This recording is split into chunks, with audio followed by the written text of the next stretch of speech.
las sospechas recaían sobre el emperador.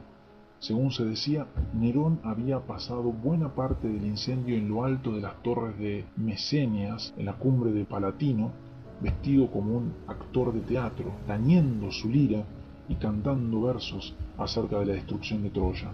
Luego comenzó a decirse que el emperador, en sus locas ínfulas de poeta, había hecho incendiar la ciudad para que el siniestro le sirviera de inspiración.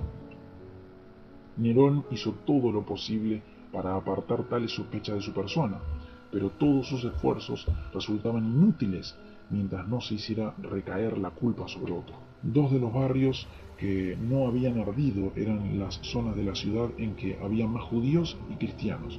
Por tanto, el emperador pensó que le sería fácil culpar a los cristianos. El historiador Tácito, que parece creer que el fuego fue un accidente y que por tanto la acusación hecha contra los cristianos era falsa, nos cuenta lo sucedido. A pesar de todos los esfuerzos humanos, de la liberalidad del emperador y de los sacrificios ofrecidos a los dioses, nada bastaba para apartar las sospechas ni para destruir la creencia de que el fuego había sido ordenado. Por lo tanto, para destruir ese rumor, Nerón hizo aparecer como culpables a los cristianos, una gente a quienes todos odian por sus abominaciones, y los castigó con muy refinada crueldad. Cristo, de quien toman su nombre, fue ejecutado por Poncio Pilato durante el reinado de Tiberio. Detenida por un instante, esta dañina superstición apareció de nuevo, no solo en Judea, donde estaba la raíz del mal, sino también en Roma, ese lugar donde se dan cita y encuentran seguidores todas las cosas atroces y abominables que llegan desde todos los rincones del mundo. Por lo tanto, primero fueron arrestados los que confesaron ser cristianos, y sobre la base de las pruebas que ellos dieron fue condenada una gran multitud, aunque no se les condenó tanto por el incendio como por su odio a la raza humana. Anales 15:44. Estas palabras de Tácito son valiosísimas, pues constituyen uno de los más antiguos testimonios que han llegado hasta nuestros días del modo en que los paganos veían a los cristianos. Al leer estas líneas, resulta claro que Tácito no creía que los cristianos fueran verdaderamente culpables de haber incendiado a Roma. Aún más, la refinada crueldad de Nerón no recibe su aprobación. Pero al mismo tiempo, este buen romano, persona culta y distinguida, cree mucho de lo que se rumora acerca de las abominaciones de los cristianos y de su odio a la raza humana. Tácito y sus contemporáneos no nos dicen en qué consistían estas abominaciones que supuestamente practicaban los cristianos. Tendremos que esperar hasta el siglo II para encontrar documentos en los que se describen esos rumores malsanos, pero sean cuales hayan sido, el hecho es que Tácito los cree y que piensa que los cristianos odian a la humanidad. Esto último se comprende si recordamos que todas las actividades de la época, el teatro, el ejército, las letras, los deportes, etc., estaban tan ligados al culto pagano que los cristianos se veían obligados a ausentarse de ellas. Por tanto, ante los ojos de un pagano que amaba su cultura y su sociedad, los cristianos parecían ser misántropos que odiaban a toda la raza humana. Pero Tácito sigue contándonos lo sucedido en Roma a raíz del gran incendio. Además de matarles a los cristianos, se les hizo servir de entretenimiento para el pueblo, se les vistió en pieles de bestias para que los perros los mataran a dentelladas, otros fueron crucificados y a otros se les prendió fuego al caer la noche para que iluminaran. Nerón hizo que se abrieran sus jardines para esta exhibición y en el circo él mismo ofreció un espectáculo, pues se mezclaba con las gentes disfrazado de conductor de carrozas o daba vueltas en su carroza. Todo esto hizo que se despertara la misericordia del pueblo, aún contra esta gente que merecía castigo ejemplar, pues se veía que no se les destruía para el bien público, sino para satisfacer la crueldad de una persona. Anales 15:44. Una vez más, vemos que este historiador pagano, sin mostrar simpatía alguna hacia los cristianos, sí da a entender que el castigo era excesivo, o al menos que la persecución tuvo lugar, no en pro de la justicia, sino por el capricho del emperador. Además, en estas líneas tenemos una descripción escrita por uno que no fue cristiano de las torturas a que fueron sometidos aquellos mártires. Del número de los mártires sabemos poco, además de lo que nos dice Tácito. Hay algunos documentos cristianos de fines del siglo I y del siglo II que recuerdan con terror aquellos días de persecución bajo Nerón. También hay toda clase de indicios que dan a entender que Pedro y Pablo se contaban entre los mártires neronianos.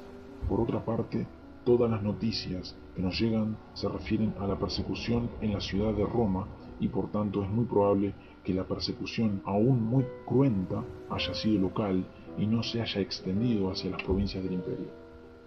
Aunque al principio se acusó a los cristianos de incendiarios, todo parece indicar que pronto se comenzó a perseguirles por el mismo hecho de ser cristianos y por todas las supuestas abominaciones que iban unidas a ese nombre. El propio Nerón debe haberse percatado de que el pueblo sabía que se perseguía a los cristianos no por el incendio, sino por otras razones. Y Tácito también nos dice que, en fin de cuentas, no se les condenó tanto por el incendio como por su odio a la raza humana. En vista de todo esto, y a fin de justificar su conducta, Nerón promulgó contra los cristianos un edicto que desafortunadamente no ha llegado a nuestros días.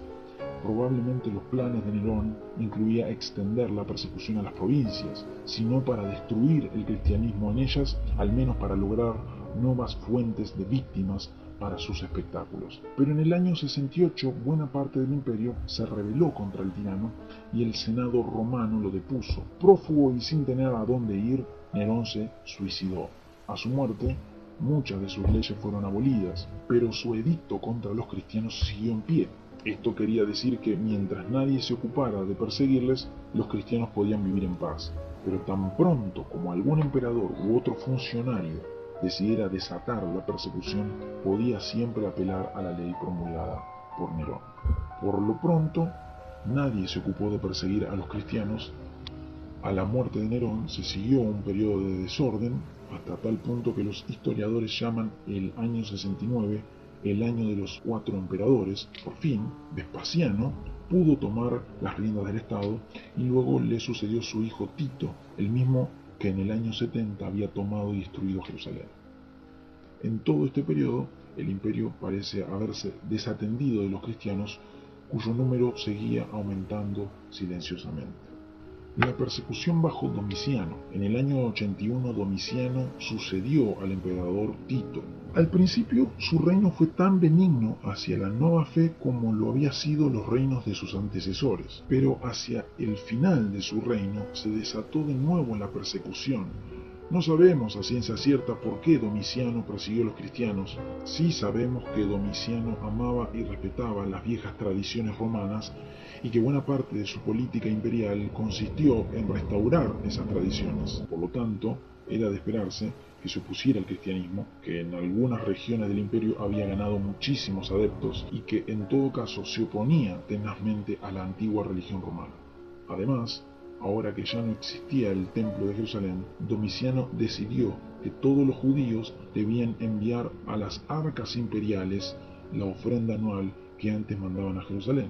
Cuando algunos judíos se negaron a hacerlo o mandaron el dinero al mismo tiempo que dejaban ver bien claro que Roma no había ocupado el lugar de Jerusalén, Domiciano empezó a perseguirles y a exigir el pago de la ofrenda. Puesto que todavía no estaba del todo claro en qué consistía la relación del judaísmo con el cristianismo, los funcionarios imperiales empezaron a presionar a todos los que practicaban costumbres judías. Así se desató una nueva persecución que parece haber ido dirigida no solo contra los cristianos, sino también contra los judíos. Como en el caso de Nerón, no parece que la persecución haya sido igualmente severa en todo el imperio. De hecho, es solo de Roma y de Asia Menor que tenemos noticias fidedignas acerca de la persecución. En Roma, el emperador hizo ejecutar a su pariente Flavio Clemente y a su esposa Flavia Domitila. Se les acusó de ateísmo y de costumbres judías, puesto que los cristianos adoraban a un Dios invisible. Por lo general los paganos le acusaban de ser ateos. Por tanto, es muy probable que Flavio Clemente y su esposa hayan muerto por ser cristianos. Estos son los únicos 2 mártires romanos bajo Domiciano que conocemos por nombre. Escritores antiguos afirman que fueron muchos y una carta escrita por la Iglesia de Roma a la de Corinto, poco después de la persecución, se refiere a los males y pruebas inesperados y seguidos que han venido sobre nosotros. 1 Clemente 1. De la persecución en Asia Menor sí sabemos más gracias al Apocalipsis, que fue escrito en medio de esta dura prueba. Juan, el autor del Apocalipsis, había sido deportado a la isla de Patmos y por tanto sabemos que no todos los cristianos eran condenados a muerte, pero sí hay muchas otras pruebas de que fueron muchos los que sufrieron y murieron en tal ocasión. En medio de la persecución, el Apocalipsis muestra una actitud mucho más negativa hacia Roma que el resto del Nuevo Testamento. Pablo había ordenado a los romanos que se sometieran a las autoridades que habían sido ordenadas por Dios, pero ahora el vidente de Patmos describe a Roma en términos nada elogiosos, como la gran ramera, ebria de la sangre de los santos y de la sangre de los mártires de Jesús, Apocalipsis 17:1-6. Y Pérgamo, la capital de la región, es el lugar donde está el trono de Satanás, Apocalipsis 2:13. Afortunadamente, cuando se desató la persecución, el reino de Domiciano se acercaba a su fin. Al igual que Nerón, Domiciano había cobrado fama de tirano y por fin fue asesinado en su propio palacio, y el Senado romano hizo que se borrara su nombre de todas las inscripciones y monumentos en su honor. Una vez más, el imperio parece haberse olvidado de la nueva fe que iba esparciéndose por entre sus súbditos, y por tanto la Iglesia gozó de un periodo de relativa paz.